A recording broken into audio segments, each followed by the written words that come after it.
Are you starting to hate your game because you need to constantly test it over and over again to make sure that everything works well? I know that this can be very annoying, so let's take a look at a better way to test your games, which is using automated testing. This will allow you to verify majority of your code just by pressing one single button.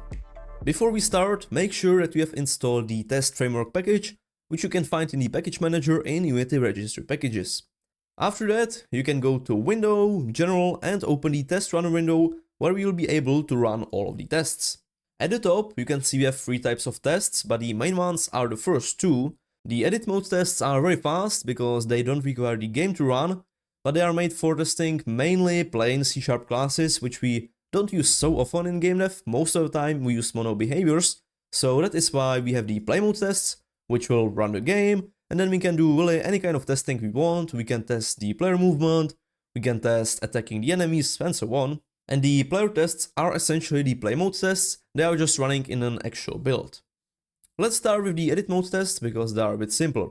All of the tests have to be in their own assembly, so we can create this in the context menu, so create, testing, and create the test assembly folder.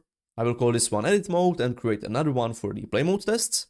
And if you are not sure what assemblies are or how they work, you can check my other tutorial about them. And the edit mode test assembly, we should make it run only in editor, not in the final builds of the game. So for this, we can untick the any platform, then we can deselect all, and make sure that we include only the editor, then we can simply hit apply. And then we can create the test itself. So let's start with the edit mode tests. I will create this in the edit mode assembly. We can do create, testing, and here we have the preset for the C# test script. This one I will call it calculator test. The calculator class you'll be testing is really simple. It has only three functions. We can add some numbers, divide the numbers, and then get value of the pi.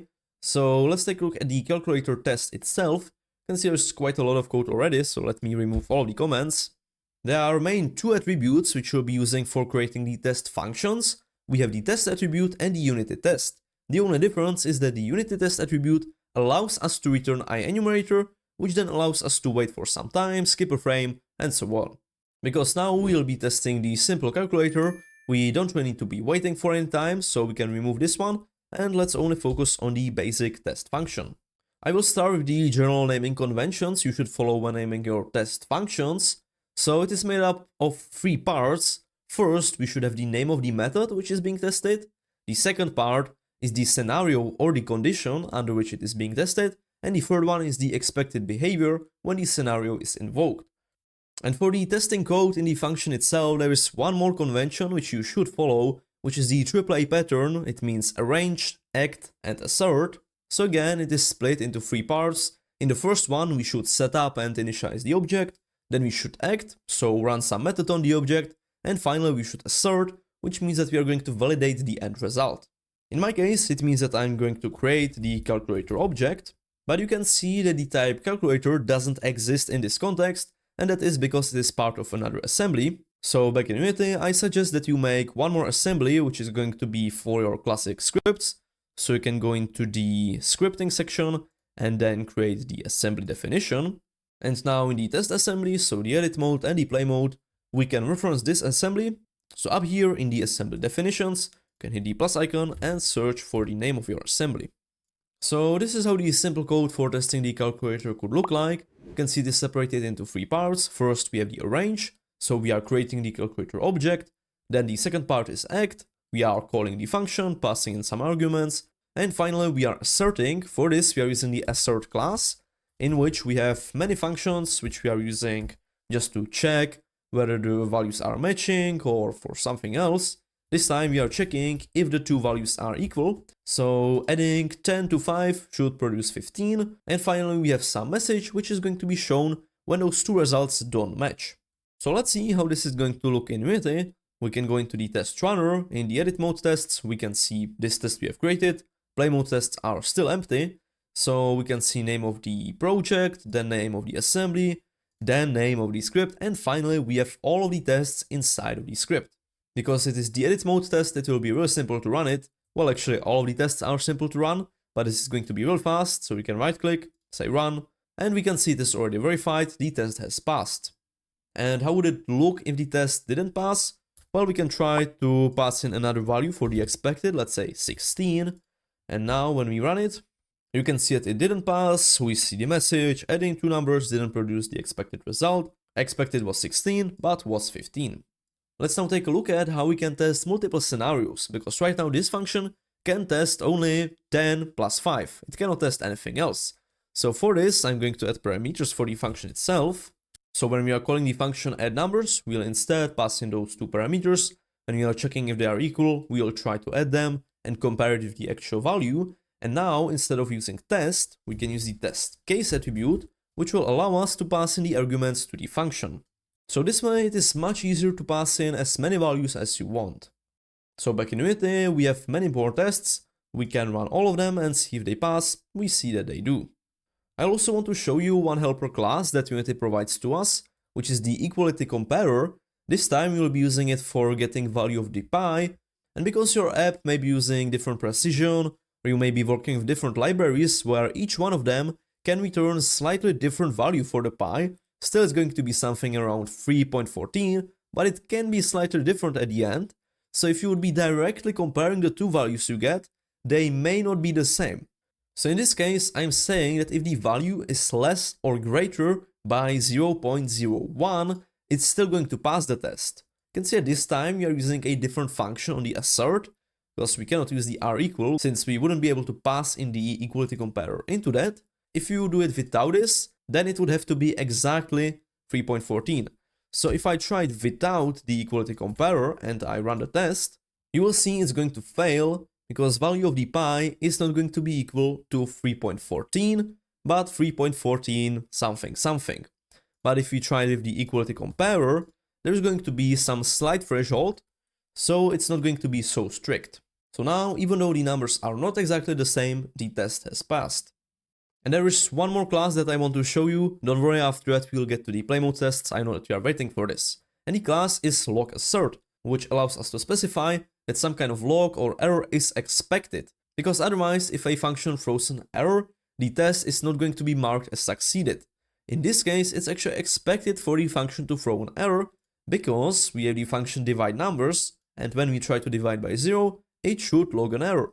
So when we are testing division by 0, it is expected that we'll get an error. So when I run the test, you can see it succeeds, but if we wouldn't specify that some kind of error is expected, you would see that the test would not pass. Just like that. And in the message you can also see that you should use the LogAssert.expect. So this is it for the edit mode tests. Now let's take a look at the more important part, which will be play mode tests. What I will be testing in this case is that we will subtract damage from the player, and I will be testing whether the damage also got updated on the slider accordingly. So in my scene I have the player object with the player health script attached, and I also have the canvas with the health slider. For this, I made two new scripts. We have the health UI, just storing a reference to the slider and updating the value. Then I have the player health script, which is storing the maximum health, the current health. On start, we are setting this object as don't destroy on load, which generally is something you don't want to do with the tests, because this could mean that the object is going to persist as we are loading other scenes or testing, just going through more of the tests, but later I will show you how to go about this.